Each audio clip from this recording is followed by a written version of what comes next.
बिहार विधानसभा चुनाव 2025 जैसे जैसे नजदीक आ रहा है, सहरसा जिले की सिमरी बख्तियारपुर सीट पर सियासत तेज होती गई। इस बार यहां मुकाबला बहुत दिलचस्प होने वाला है, क्योंकि पुराने नेता फिर से मैदान में उतर सकते हैं, लेकिन गठबंधन बदलने में समीकरण भी बदल चुके हैं। साल 2020 के विधानसभा चुनाव में इस सीट पर आरजेडी के नेता यूसुफ सलाउद्दीन ने वीआईपी प्रमुख मुकेश सैनी को बहुत कम वोटों से हराया था। उस समय सलाउद्दीन को 75,684 वोट मिले थे, जबकि मुकेश सैनी को 73,925 वोट मिले थे। यानी जीत का अंतर सिर्फ 1,759 वोटों का था। यह मुकाबला बहुत नजदीक था और दोनों नेताओं की पकड़ मजबूती से बनी थी। लेकिन अब स्थिति बदल गई है। मुकेश सैनी, जो पहले बीजेपी के यानी एनडीए में थे, अब साल 2023 में इंडिया गठबंधन में शामिल हो चुके हैं। अब वे आरजेडी, कांग्रेस और वाम दल के साथ खड़े हैं। ऐसे में माना जा रहा है कि इस बार सिमरी बख्तियारपुर सीट वीआईपी के खाते में जा सकती है, क्योंकि मुकेश सैनी इस सीट में दोबारा चुनाव लड़ना चाहते हैं। अगर ऐसा होता है तो आरजेडी के वर्तमान विधायक यूसुफ सलाउद्दीन का टिकट कट सकता है। राजनीतिक जानकार कह रहे हैं कि महागठबंधन में सीटों के बंटवारे को लेकर बातचीत चल रही है।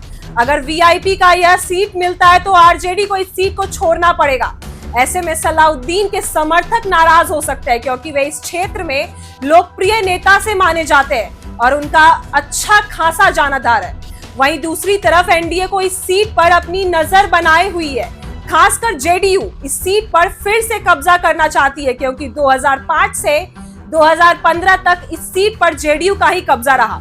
2005 में दिनेश चंद्र यादव, 2010 में डॉक्टर अरुण कुमार यादव और 2015 में फिर से दिनेश चंद्र यादव ने जेडीयू के टिकट पर जीत हासिल की थी।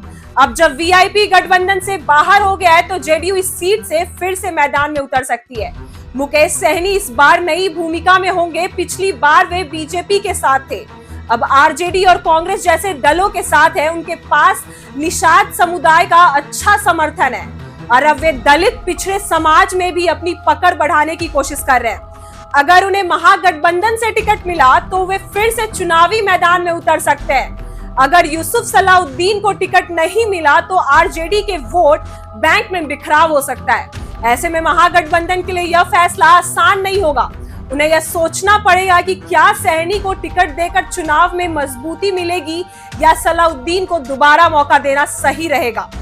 इस बार सिमरी बख्तियारपुर सीट पर मुकाबला बेहद दिलचस्प होगा। महागठबंधन में वीआईपी और आरजेडी के बीच सीट को लेकर मंथन जारी है और दूसरी तरफ जेडीयू भी तैयार है। जनता किसे पसंद करेगी यह चुनाव के समय ही पता चलेगा, लेकिन अभी से सियासी तापमान बहुत बढ़ चुका है।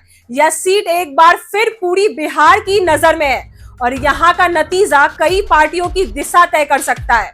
ऐसी ही वीडियो के लिए बने रहे हमारे साथ। आप देख रहे हैं इनसाइडर लाइव।